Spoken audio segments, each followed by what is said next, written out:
John Bourque. I'm from New Iberia, Louisiana. Loved football when I was a kid. Ever since I was probably 4 years old, that's all I did was play football. When I was in junior high, I started competing in athletics, of course, at that level. Track, basketball, football. If it was a sport, I played it, baseball. So athletics was a big part of my life growing up since I was a little kid and high school. Started out college on a track scholarship at McNeese State and fell in love with my wife now and decided that I needed a full-time job to support my family. So I went to the Lafayette Police Department, which is where the university was, and got on with them and really liked doing police work. Got onto I don't want to call it a narcotics unit because it's more of a vice type unit where we did vice crimes.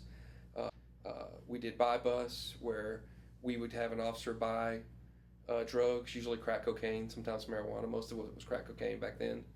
And they would buy it and then we would immediately bust them. I was a buyer, I think, one time. I was always one of the bust guys who would jump out of the car and run them down, that type thing. Again, going back to the athletics, the speed, there was no one I could not run down. I have never lost a foot pursuit, not one, 100%, which is really unusual, but I guess I picked the right guys, I don't know. This is an interview room, and again, it looks nothing like on TV where they have the little cell thing, you know, and it's more like a cell, and they have the two-way mirror and that kind of thing. No, nothing like that. Very small room. Investigator sits there. Suspect sits here. Pinhole cam up here. Doesn't even look like a camera. Looks like a little black thing on the wall. And he talks to the suspect and tells him that if he just tells him everything, everything's going to be all right. Misconceptions about the police.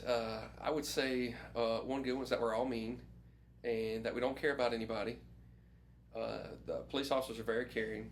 They see a lot of victims of all sorts of different crimes, and the police do care, especially the ones that are out there doing a lot of the work, where they're just in the neighborhood, always trying to solve the problems. They don't just do it for themselves because they could go at a much slower pace and make the same amount of money, but there are guys out there that are working really hard to solve the problems that the community has. This is going to be the room that all the downtown cameras, and actually all the cameras that we have in the city, we have a mesh network of cameras, about 70 of them, and eventually an officer can sit in here and he can view all the cameras all at one time. Least favorite thing, directing traffic, I would have to say. Directing traffic is something that we have to do, especially in Nashville where there's a lot of big special events and we got to move the traffic, but it is absolutely miserable. You're moving a lot of people, often in directions they don't want to go, because everybody can't go the same direction. You know, if you're on one side of the stadium, you know, you got to go one way. If you're on the other, you got to go the other way, whether you like it or not.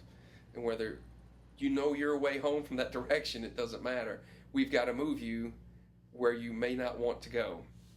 And it can be very frustrating. I would say the funnest thing was when I was working the high crime areas, running after drug dealers and gang members.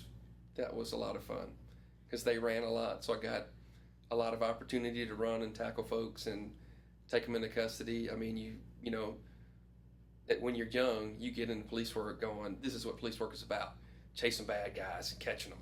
So, you know, that was a lot of fun. And just in general, helping people.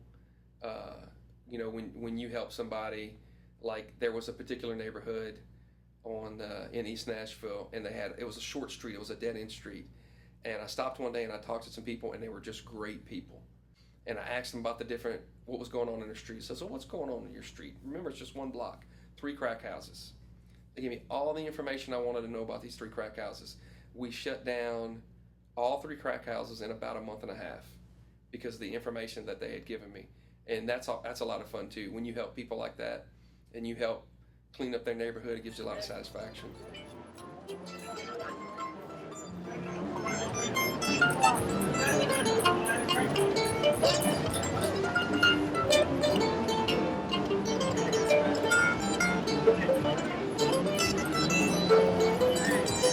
Woo!